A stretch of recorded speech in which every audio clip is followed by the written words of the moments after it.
Hi, everyone. Right back into the attorney-client privilege. As we were just saying, the attorney-client privilege is really a rule of evidence that prevents the attorney from sharing with the court or others confidential communications that the attorney and client had during the course of their representation. So the privilege itself is actually much narrower than the ethical obligation, which extends to everything that we do in terms of our client representation. The privilege is much more narrow. So I just want you to be mindful of both the privilege and the ethical obligations as we move through this course, and specifically as we talk about the types of communications that we have in the law office and the methods by which we communicate, and that we are always mindful of these obligations. So it's almost like you just want to train yourself to just whatever you hear about at work, whatever you know about the matters that you're working on, it's in this bubble. Okay, so now that we've laid out why it's critical to talk about communications and given this backdrop of the privilege and the ethical obligations, let's just spend a little bit of time talking about the types of communications themselves. I'm just going to really focus on using the phone and using email. We will also talk about writing letters, but I'm going to save that mostly for next unit when we talk more about the actual writing of the letters themselves. So you might be thinking, Professor Sugarman, I can't believe you're actually going to take time on your video right now to talk about how to use the phone. Don't you know that we all know how to use the phone? And the answer is yes. Of course, I believe that you all know how to use the phone. But in my observation, using the phone in your personal life and using the phone in your professional life are two very different things.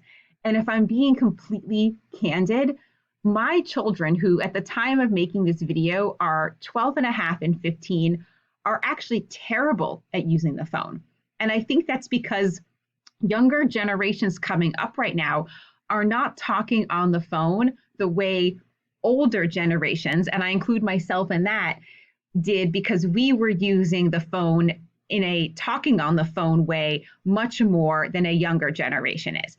And I say that because attorneys with whom you are interacting and clients with whom you are interacting will be using the phone, and not just to send text messages and not just to surf the web or scroll through social media, but I mean in the actual sense of picking up the phone and calling you. So that means we need to be comfortable in making phone calls and receiving phone calls. So I'm actually going to start with the using the phone. And believe it or not, I put this little picture on here because this is, again, like what an office phone would look like if you've not seen one before. And I want to talk about using the phone.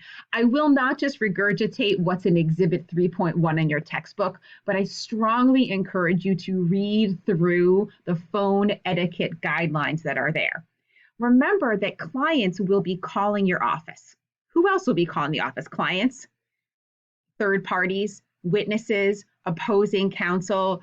You're going to be receiving phone calls from a lot of different entities.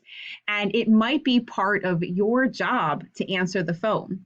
And even if you're not the first one to answer the phone, you might be one of the people who sort of screens those phone calls. And we'll talk about that in a second for attorneys.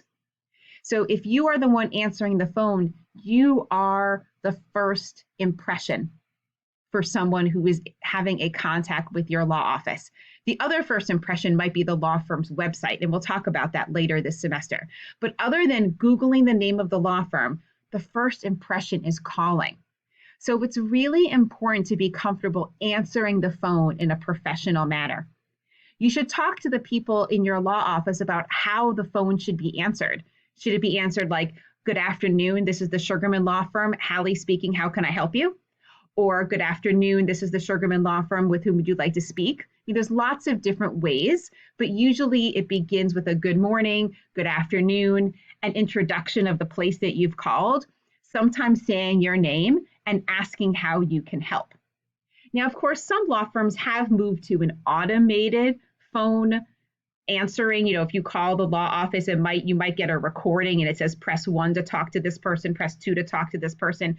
But you, as someone who works in the office, even if there's an automated answering, you may still be in the position where you have to pick up the phone and not know who is on the other end. And you want to practice having that professional demeanor when you answer the phone. So again, that word, professionalism is kind of here throughout. Some other tips that I personally found really helpful in learning how to use the phone is almost say less than you need to. I know that sounds really strange, but you might be in the position where, let's say, someone's calling because they want to speak to the attorney, but you actually don't know if the attorney wants to speak to them at that particular moment. So we don't say, hold on, let me go ask Attorney Sugarman and I'll come back and let you know if she's available. You want to say something like, let me see if Attorney Sugarman is available. Let me see if she's in. There's a lot of ways that you can help the person on the phone without giving away more than you need to. Another important tip is to learn how to use the phone. You see that phone there with all those buttons? There's ways to transfer phone calls from one office to another. You also want to be able to successfully put somebody on hold and then go find out information that you have and then come back. So this is something that does not transfer well from a cell phone. We don't really have, you can put somebody on mute, but we don't have hold buttons. Hold buttons means just that. I'm going to put this person on hold. They won't be able to hear me. They won't be able to hear what's going on. I can either find out the information they're looking for. I can find out if the person that they want to speak to is available right now, and then I can come back. And the key part about putting somebody on hold is that they cannot hear what's happening around you. So not only is that professional, you don't say, hey, Bob, are you available to come to the phone right now? Right? That doesn't sound so professional. But to tie it back to something else we talked about, it's not, you put at risk client confidences. If the person that's holding on the phone, if you let them just kind of wait there while you go find out what you need to, they can hear everything happening else around them that might be around your desk. And you might be inadvertently disclosing client confidences. So think about the idea of putting somebody on hold. Again, there's a lot of great advice in Exhibit 3.1. I'm not just going to repeat it, but I think a few of these are worth mentioning. The others also tie into relaying messages to the attorneys.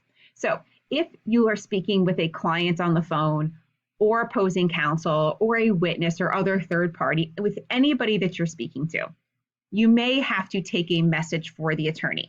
So one way is to offer to put the caller into the attorney's voicemail. I'm sorry, Attorney Sugarman isn't available right now. Can I put you into her voicemail? And a lot of people on the phone will say, sure, I'll just leave a message directly for Attorney Sugarman. One important piece with that is to somehow convey to your attorney that you took a phone call from witness Bob and there's a message from witness Bob sitting in their voicemail. Maybe you have a relationship with your attorney where you see her, maybe you text her, or somehow let her know, because it's not great if the attorney doesn't realize that there's a voicemail waiting for that person, for them. So I would say let your attorney know that, hey, by the way, witness Bob called earlier, he's sitting in your voicemail. That's really all you have to say. The other important point is that sometimes when you're talking to somebody on the phone, they may not want to leave a voicemail. You can say, oh, I'm sorry, Attorney Sugarman's not here. Would you like to leave her a voicemail? They might say no, especially if you're talking to people who maybe didn't grow up using voicemail. They really like to talk to a real person. And you might have to take these old-fashioned phone messages where you handwrite a note and then you hand it to the attorney. So remember when you're doing that to be accurate, to get all the right information, and then be confidential with that little piece of paper, or even if you're typing notes into a computer to share with your attorney. Make sure you're not leaving it out on a message pad on your desk where other people can walk by. If a different client is walking by and sees a phone message pad there and it's not their matter. So again, maintaining those confidences throughout. I also put on here about keeping contacts. This is really important in any law office. We talk to a lot of people, and you might think that you'll remember everybody that you spoke to, but the truth is we don't. So I would start building your own address book. Now, I put a picture of an old-fashioned Rolodex on here. Some of you may know what this is. Some of you may never have seen this before, but this was a way to alphabetically keep track of your contacts, because you could take out a little notepad and write everybody's name and address and contact information on there and keep it in alphabetical order. Most of us don't use Rolodexes anymore, but you might have an Outlook contacts with your Outlook or other electronic methods of keeping basically an address book. Make sure you keep track of all of that. And you can label in the address book who is a client, who's a witness. You might make a little note about how it is you came to know who that person is, because months or a couple of years later, you might forget, like, I have this name here and an address, and I don't even know who this person is. Why is this person in my contacts? Maybe you've already had that experience. Make a little note, call this person as part of the landscaping lawsuit or something like that, just so you might have a memory about who that person is. Okay, so that's a little bit of over about using the phone. I also wanted to mention just a little bit about using email, but I will come back to using email next unit too when we talk about letter writing. But even more important, equally important to me talking to you now, I do want you to look at the few handouts that I posted on Blackboard about the risks of using email in the law office. And this will be a little bit part of your homework as well. So here's the thing. We all use email. All of us, right? We don't exist without it now. We are writing emails all the time, right? I'm going to guess that more attorneys and paralegals are writing more emails than we are traditional letters. But we all know how much care we have to give to drafting emails. I mean, this is what I ask you about on the discussion board. Have you ever sent an email to the wrong person or sent a document to the wrong person? It's really embarrassing. So I don't have any really way to not have this happen other than to slow us down in the workplace. When we are typing really fast, when we are rushing, we are more likely to make mistakes. So double check your contacts and make sure that you're sending the document to the right person. Double check your attachments, making sure you're sending the right attachment to the right person.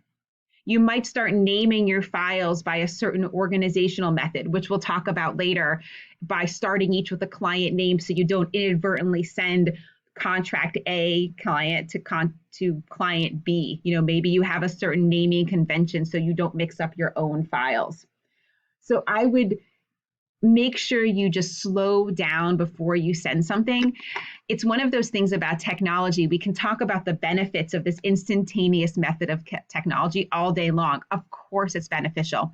But in the olden days of using like the actual mail, it would be a lot harder to put the letter in the wrong file, because you'd literally be watching yourself put the letter in the envelope, sealing it and putting the address on, and that's a slower process. So the fact that we do this so fast, because it is so fast, is not necessarily helpful, because we could be putting at risk client confidences or attorney-client communication privilege at risk. So a bunch of general advice that, again, this is also repeated really well on page 82 of your textbook, so take a look, is double check the use of the carbon copy and the blind carbon copy on your email, and make sure you're not inadvertently copying somebody on there. Watch out for that reply all. Just because I send you an email, don't automatically reply all to me, because there might be somebody else on there that you didn't realize. So slow down, make sure you know who are all the people to whom you're sending the email. And one general piece of advice I have for professional emails, which I will carry over to next unit too, is write an email as if you were typing a professional letter that was getting printed out. So picture what you would put on a printout sheet of paper. You wouldn't use emojis, you wouldn't use shorthand, complete sentences, grammatically correct. If you make your email sound like a letter that you would print and look like a letter that you would print, you really can't go wrong. And my one last piece of advice before I run out of time is, if you're emailing with a client or another person, and especially if you're sending them documents, make sure they know that something is coming so they actually check their email to see it there. Too often we get way too many emails and we don't see the important ones. All right, I look forward to reading all of your posts on the discussion board and enjoy Unit 3.